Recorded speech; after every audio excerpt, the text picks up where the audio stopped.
Stellenbosch is probably the world's most unequal town. Located just outside of Cape Town, the township of KHAYAMANDI has less access to water, internet, higher unemployment, and more crime. While Stellenbosch has 90 homes valued at more than $1 million. And the town's alma mater, the University of Stellenbosch, is a top 3 school for the country's high net worth individuals, behind the universities of Witwatersrand and Cape Town. One reason for high inequality can be blamed on voting patterns. KHAYAMANDI votes majority for the left-leaning ANC and the socialist EFF, while the rest of the town votes for the right-leaning DA. Voting habits are similar in Johannesburg, the world's most unequal city. South Africa's recent 2021 municipal report shows only 16% of municipalities had clean audits. The Auditor General admitted most municipalities are located in one province, namely the Western Cape, which is governed by the opposition DA. Meanwhile, 2 provinces governed by the ANC received no clean audits due to massive corruption and incompetence. In fact, one province run by the ANC had entirely no municipality that wasn't bankrupt back in 2014. And of course, what discussion on South Africa is complete without talking about the history of apartheid? By the mid-1960s, white South Africans were actually one of the richest groups in the world. In 1966, Time magazine said South Africa was experiencing a massive boom. The Rand Daily Mail declared that the country was experiencing a surfeit of prosperity, and the Financial Mail called the period between 1961 and 1966 the fabulous years. Black South Africans, though, had been shut out from wealth creation, economic development, and also denied political rights. The country's labor regime, especially in the mining industry, was built on a supply of cheap black labor. But what you need to know is that inequality has only increased since apartheid's downfall in 1994. And ironically, the white minority has gotten even richer since. According to author Clem Sunter, the ending of apartheid was a paradox where the white minority was liberated from their own privileged position and forced to fend for themselves in the world of business. Government jobs that were once relied on and guaranteed for Afrikaners now went to the black majority. Ironically, Afrikaner-owned companies like Naspers, Sanlam, PSG, Capitec, and even private security boomed after South Africa was opened to the world. The Afrikaners were liberated by the creation of a level playing field. Necessity is indeed the mother of invention.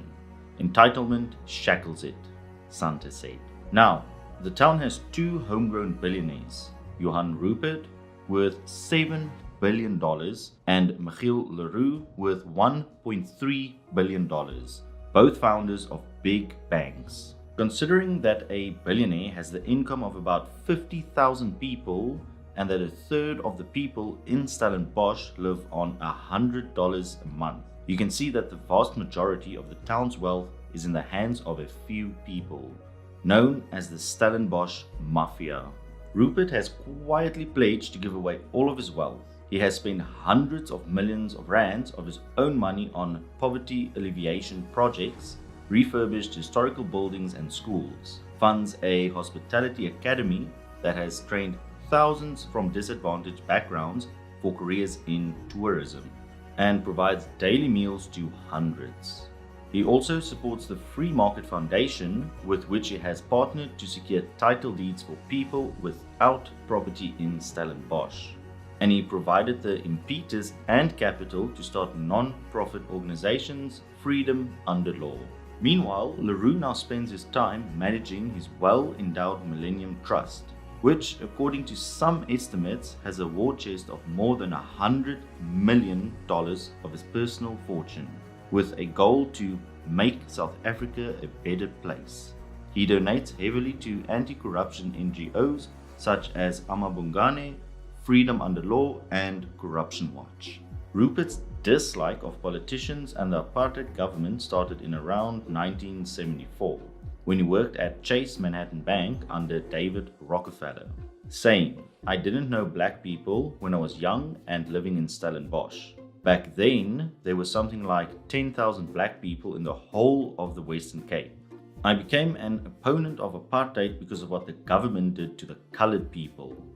I never went to the Transvaal, but I did see what the Group Areas Act was doing in Stellenbosch, where it forced out all the colored inhabitants of Andringa Street. Trevor Manuel's surrogate father used to live there. He used to do plumbing work for my mother and always bought her tea. He says apartheid was an immoral system, and I told Botha as much when they moved on District 6. It was Rupert's Rand Merchant Bank that was approached by the black community for loans to start businesses. So Rupert went to his father and persuaded him to provide capital so they could buy industrial properties around Johannesburg and give 99-year leases to aspiring black businessmen. Rupert said, this enabled them to borrow from banks. Black people could not hold title deeds, they couldn't even own their own homes, so they couldn't start building up capital. We started the Small Business Development Corporation, and one of the first properties we bought was Basil Ndau's old Leyland factory. Then they issued leases and the state couldn't do anything about it, he explained. Part of the first round of leases was issued to a group who repaired taxis, and I became friendly with them. And I still am to this day. They remember what we did to help them back then. We created 70,000 jobs through Small Business Development Corporation, and all they needed was title deeds. Do you have any idea how creative you had to be when you were a black entrepreneur without capital? He said. Lastly, the Stellenbosch Rugby Football Club is one of the oldest rugby clubs in the country, and according to law, the biggest club in the world. It has produced by far the most Springbok rugby players of any club in the country, and playing in the famous maroon and gold jersey is considered by many an honor second only to playing for the national team. The club has produced some of the country's most revered Springboks, Du Plessis, Paul Roos and Dani Craven. But the club is about more than just rugby, rubbing shoulders with the club's extended fraternity of businessmen, winemakers and former Springboks opens doors to some formidable networks.